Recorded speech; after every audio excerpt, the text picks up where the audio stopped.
आपका स्वागत है इस वीडियो में। लास्ट वीडियो में मैं पॉइंटर और स्ट्रिंग पे जो डिस्कशन कर रहा था वो बहुत हद तक कंप्लीट मैंने नहीं कर पाया था, तो मैं उसी चीज को ही प्रोसीड कर रहा हूं इस वीडियो में और कुछ कॉन्सेप्ट और बता रहा हूं आपको पॉइंटर और स्ट्रिंग से रिलेटेड। बहुत ध्यान से सुनिएगा, बहुत ही ज्यादा इंपॉर्टेंट है। बहुत सारे क्वेश्चंस को सॉल्व करने का बेसिक जो फंडामेंटल्स है ना वो क्लियर हो जाएगा आपका इस वीडियो से। आप देखते रहिए सिर्फ लास्ट तक। देखिए कि अगर हमने मान लीजिए कि हमने एक स्ट्रिंग बनाया है, कैसे, तो ch(10) लिख करके जेल लिख दिया, तो इससे क्या होगा कि स्ट्रिंग बन जाएगा ZEAL विथ नल स्टोर भी हो जाएगा।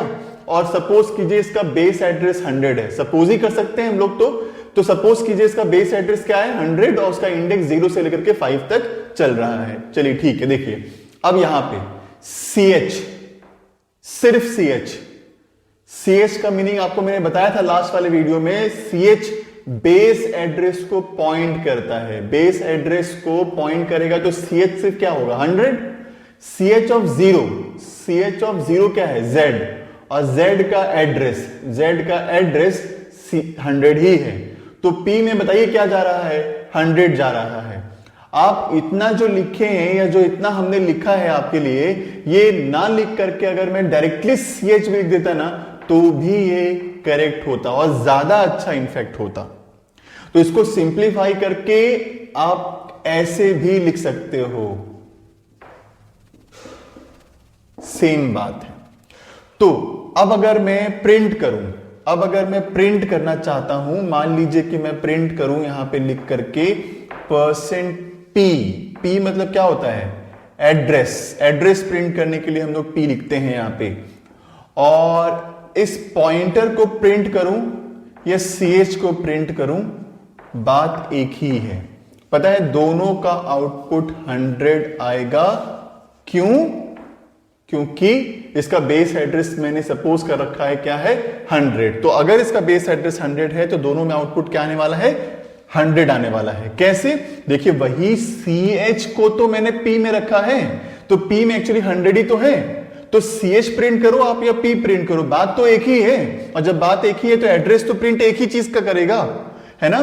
तो इसका मतलब क्या है कि दोनों का कॉन्सेप्ट जो p है और जो ch है वो दोनों सेम चीज है, कहीं डिफरेंस नहीं है। मतलब ये एक पॉइंटर की तरह बिहेव करता है, ये पॉइंटर ही है एक तरीके से। देखिए हमने पॉइंटर बना करके इसको स्टोर कराया है, और ये बिना पॉइंटर बनाए ही वो ch में 100 ही रखा हुआ था। जब दोनों सेम चीज है फिर तो डिफरेंस क्या है, इसको समझना बहुत जरूरी है, बहुत इंपॉर्टेंट चीज है ये। इन दोनों में डिफरेंस क्या है, डिफरेंस ये है कि ये पॉइंट कर रहा है और ये होल्ड कर रहा है। ch के लिए कोई अलग सा मेमोरी एलोकेट नहीं हो रहा है, मेमोरी एलोकेट हुआ है 0 इंडेक्स के लिए, 1 इंडेक्स के लिए, 2 इंडेक्स के लिए। ch के लिए कोई अलग सा मेमोरी एलोकेट नहीं किया है जो कि वो 100 को स्टोर करके रखा है। p के लिए मेमोरी में स्पेस एलोकेट हुआ है जिसमें कि 100 हमने स्टोर किया है, लेकिन ch में हमने स्टोर नहीं किया है, ये सिर्फ पॉइंट कर रहा है। आप पूछोगे तो मैं 100 बता दूंगा, ये कह रहा है ये, है ना। और इसको अगर आप बोलोगे तो ये अपनी वैल्यू को प्रिंट कर रहा है। दोनों की आउटपुट सेम है लेकिन कॉन्सेप्ट में बहुत बड़ा डिफरेंस है। डिफरेंस क्या है कि ये पॉइंट कर रहा है और ये होल्ड कर रहा है। ये मेमोरी में स्पेस लिया हुआ है, वो मेमोरी में अलग से स्पेस नहीं लिया, वो सिर्फ पॉइंट कर रहा है। अब दूसरा डिफरेंस क्या है पता है, आप इसकी वैल्यू को चेंज कर सकते हो। आप p++ करोगे ना तो एड्रेस चेंज हो जाएगा और नेक्स्ट एड्रेस को ये होल्ड करना स्टार्ट कर देगा, लेकिन ch में ++ करना सही नहीं है, क्योंकि ch कोई मेमोरी में स्पेस थोड़ी ही ले रहा है कि जिसकी वैल्यू हम चेंज कर देंगे। वो पॉइंट कर रहा है शुरुआत से इसी को और आखिरी तक इसी को ही वो पॉइंट करता रहेगा। तो ये दोनों कॉन्सेप्ट सेम है। अगर हमने ऐसा कुछ लिखा है तो इस केस में मैं p को ++ कर सकता हूं लेकिन ch ++ नहीं कर सकता हूं। क्यों, क्योंकि ये पॉइंट कर रहा है और ये होल्ड कर रहा है। ये पॉइंट समझना बहुत ही इंपॉर्टेंट है। अब जो दूसरा पॉइंट मैं समझाने जा रहा हूं वो भी बहुत इंपॉर्टेंट है, बहुत ध्यान से समझिएगा इस कॉन्सेप्ट को। अगर आपसे कोई पूछे ना कि ch ऑफ 0 क्या है तो आप क्या बोलोगे, ch ऑफ 0 क्या है बताइए। ये है z, ये z है। अगर कोई पूछे कि p प्लस 0 के डीरेफरेंसिंग ऑपरेटर लगा करके प्रिंट करोगे तो क्या प्रिंट होगा? देखिए p क्या है, p इज 100, हमने p प्लस प्लस नहीं किया है, मान लीजिए p क्या है, p इज 100, 100 प्लस 0 क्या होगा, 100 प्लस 0 100 होगा, और 100 पे स्टार का मतलब क्या होता है, 100 पे जाओ और उस पे वैल्यू देखो, उस पे वैल्यू क्या है, z है। तो इसका मतलब क्या है कि जो ch ऑफ 0 लेकर के z ही प्रिंट हो रहा था, आप p ऑफ 0 पे स्टार लगा करके भी क्या प्रिंट कर सकते हो, z। इसका मतलब दोनों चीजें सेम थी।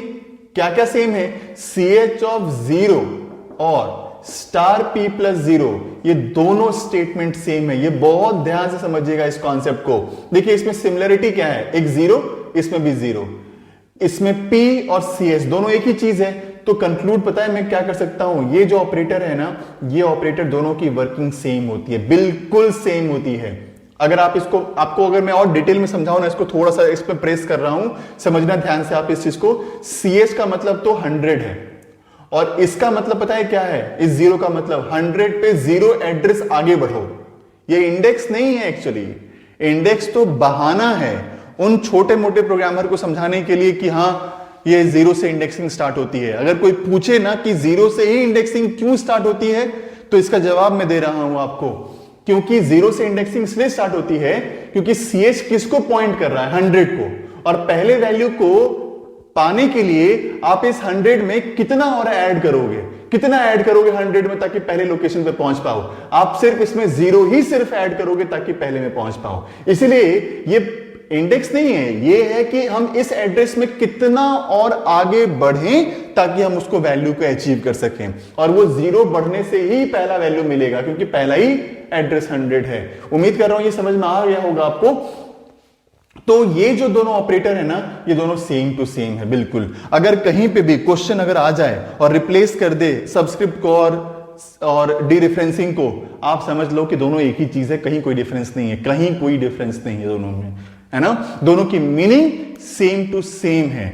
इसी बेसिस पर मैं आपसे एक चीज पूछ रहा हूं कि अगर आपने ch और प्लस 0 पे स्टार भी लगा दोगे ना, तब भी z ही प्रिंट होगा। एक्चुअली ch पॉइंटर नहीं है, लेकिन पॉइंटर की तरह टोटली बिहेव करता है ये।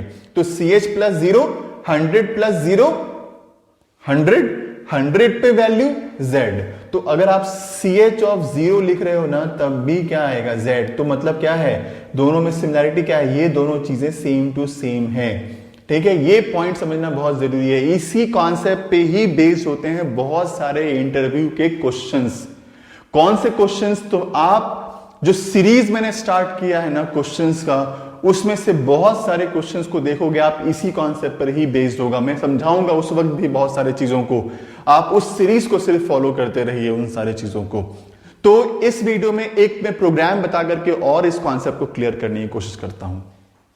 एक प्रोग्राम मैं आपको और बता दे रहा हूं, थोड़ा कॉन्सेप्ट और क्लियर हो जाएगा आपका। तो ये प्रोग्राम किस चीज का है, जैसे कि स्ट्रिंग लेंथ हम लोग यूज करते हैं ना, लाइब्रेरी का जो फंक्शन है स्ट्रिंग लेंथ, ठीक वही वर्किंग खुद अगर हम इंप्लीमेंट करना चाहें तो कैसे करेंगे, उस चीज को आप देखिए इस प्रोग्राम में।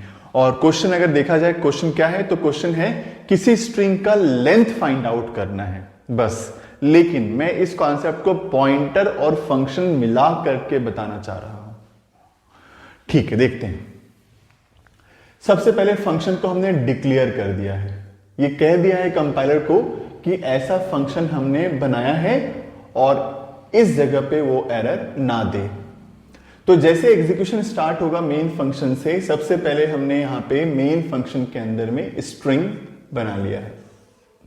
इसमें ZEAL नल स्टोर कर दिया है। सपोज कीजिए इसका बेस एड्रेस 100 है, इसका इंडेक्स 0 1 2 3 4 इस तरह से ऑलरेडी गिवन है। अब हमने एक फंक्शन को कॉल किया है, कौन से फंक्शन को, लेंथ फंक्शन को, है ना, जिसको हमने डिक्लेयर कर रखा था उसी को हमने कॉल किया। और क्या दिया मैंने उस फंक्शन को आर्गुमेंट में, ch मतलब होता है बेस एड्रेस। तो मैं क्या दे रहा हूं उसे, बेस एड्रेस। तो जैसे बेस एड्रेस दे रहा हूं और किसी फंक्शन को जब कॉल करते हैं एग्जीक्यूशन ट्रांसफर हो जाता है उसके डेफिनेशन के पास। तो जो ch है वो कहां जाएगा, p में। तो लेंथ नाम के फंक्शन में एक p नाम का पॉइंटर बना है जिसमें कि स्टोर क्या हो रहा है, 100 स्टोर हो रहा है। cs की वैल्यू p में, तो p में 100। अब हमने एक वेरिएबल ले लिया है i और उसको इनिशियलाइज किससे किया है, 0 से। अब देखिए ये लेंथ कब तक फाइंड आउट करते रहेंगे, जब तक कि नल ना आ जाए, है ना। तो इस चीज को देखिए आप ध्यान से, क्या है, कैसे मैं कर रहा हूं, p, सिर्फ p क्या है 100, i क्या है 0, 100 प्लस 0 100, 100 पे स्टार, 100 पे स्टार का मतलब है 100 पे जाओ और उस पे जो वैल्यू है वो क्या है, z। तो यहां से यहां तक का मीनिंग क्या हो गया, z क्या नल के बराबर है, नहीं है। मैंने भी तो लिखा है नॉट इक्वल टू नल है, तो कंडीशन क्या हो गया, ट्रू। जैसे लूप के अंदर आया नल नहीं है, इसका मतलब एक कैरेक्टर तो होगा ही होगा, और अगर एक कैरेक्टर है तो मैंने i को प्लस प्लस कर दिया, तो i कितना हो गया 1, मतलब एक कैरेक्टर तो कम से कम है ही है। अब फिर ये यहां आएगा p प्लस 1, 100 प्लस 1, 101, 101 पे स्टार का मतलब क्या है, 101 पे जाओ और उस पे वैल्यू देखो क्या है, उस पे वैल्यू क्या है, e क्या नल के बराबर है, नहीं, मैंने भी कहा है कि नल के बराबर नहीं है, condition true, i plus plus. और अगर वो नल नहीं है तो इसका मतलब एक और कैरेक्टर उसके पास है, तो टोटल नंबर ऑफ कैरेक्टर्स कितने हो गए, 2। p प्लस 2 इज 102, 102 पे वैल्यू क्या है, a, वो भी नल नहीं है, i प्लस प्लस, i कितना होगा 3, p प्लस 3, 103 पे वैल्यू क्या है, l, वो भी नल नहीं है, बात सही है, तो i plus plus 4, p plus 4 is what, p plus 4 is 104 पे वैल्यू क्या है, नल, और इधर भी क्या है, नल, दोनों इक्वल है, और हमने क्या लिख रखा है, नॉट इक्वल, कंडीशन क्या हो गया, फॉल्स, चलना बंद। तो ये जो 4 है ना i में, वो रिटर्न करा दिया जाएगा। तो ये रिटर्न 4 कहां जाएगा, जहां से कॉल हुआ था, और वो उसको स्टोर कौन करेगा, l, और l में 4 प्रिंट होगा। तो ये इसका लेंथ निकाल दिया कि नहीं निकाल दिया। तो एग्जैक्टली ऐसे ही फंक्शन को हम बनाते हैं, और ऐसे ही फंक्शन बना हुआ भी है लाइब्रेरी में। एक क्वेश्चन मैंने पुटअप किया था आपसे पिछले वाले वीडियो में होगा कहीं ना कहीं। क्वेश्चन क्या था, मैंने कहा था कि printf को हम लोग एड्रेस क्यों देते हैं, किसी फंक्शन को एड्रेस क्यों देते हैं, है ना। अगर एड्रेस नहीं देंगे ना तो ये लेंथ नहीं निकाल पाएगा कभी भी। क्यों, क्योंकि ये जो स्ट्रिंग है, ये जो एरे है, वो इस फंक्शन में है, ये जो स्ट्रिंग है, एरे है, वो इस फंक्शन में है। ये भला ये फंक्शन को कैसे पता चलेगा कि उसका लेंथ क्या है, और मैं किसी दूसरे फंक्शन को बोल रहा हूं कि तुम मेरा लेंथ निकाल दो, ये कैसे निकाल लेगा, स्ट्रिंग यहां है स्टोर मेन फंक्शन में, वो भला कैसे निकाल सकता है, तो वो कैसे निकालेगा, उसको पास करेगा। अब पूरा वैल्यू पास करना तो पॉसिबल नहीं है, तो हमने क्या पास कर दिया, एड्रेस, और एड्रेस जैसे पास करेंगे तो वो एड्रेस में जा करके काउंट वहीं पे जाके करेगा कि वो है कि नहीं, कितने सारे वैल्यूज हैं, और जितना मिलेगा वही उसी को रिटर्न कर दे रहा है। हर फंक्शन में, स्ट्रिंग के केस में, एरे के केस में मैंने पढ़ाया था आपको, पॉइंटर वाले कॉन्सेप्ट पे मैंने आपको बता भी रखा है। जब 5th पार्ट होगा पॉइंटर का, वो उसमें मैंने आपको क्लियरली बता रखा है कि हम अगर किसी फंक्शन को एड्रेस देंगे एरे के केस में तो क्यों देंगे। अगर आपको वो याद नहीं है तो उस वाले वीडियो को आप देखो, समझो। लेकिन बात वही है, मैं फिर से एक समराइज कर देता हूं सिर्फ, कि जब तक हम किसी फंक्शन को एड्रेस नहीं देंगे ना, वो फंक्शन नहीं जान पाएगा कि मेरे पास क्या है, उसे आर्गुमेंट पास करना ही पड़ेगा। और एरे के केस में, स्ट्रिंग के केस में तो एड्रेस ही देना ही पड़ेगा, क्योंकि पूरा का पूरा एरे ले जाना वहां पे पॉसिबल ही नहीं है। क्या ले जाना पॉसिबल है, सिर्फ एड्रेस। इसलिए स्ट्रिंग फंक्शन, कितने भी स्ट्रिंग के जितने भी फंक्शंस होंगे ना, सब में क्या जा रहा है, सिर्फ और सिर्फ एड्रेस जा रहा है। प्रिंटफ में भी, स्ट्रिंग लेंथ में भी, स्ट्रिंग कॉपी में भी, कॉन्कैटिनेशन में भी, सब में क्या जा रहा है, एड्रेस। क्यों, क्योंकि कोई दूसरा फंक्शन कैसे कॉपी कर देगा, तो उसको मैं एड्रेस दूंगा अपना। तो उम्मीद करता हूं समझ में आ रहा होगा, और इन सारे कॉन्सेप्ट को आप बार बार रिवीजन करोगे ना तो बहुत सारे कॉन्सेप्ट आपके क्लियर हो जाएंगे। तो चलिए इस वीडियो में इतना रखते हैं। Thank you so much. इसी तरह से लाइक करते रहिए, वीडियोस को शेयर करते रहिए और देखते रहिए प्लीज। Thank you.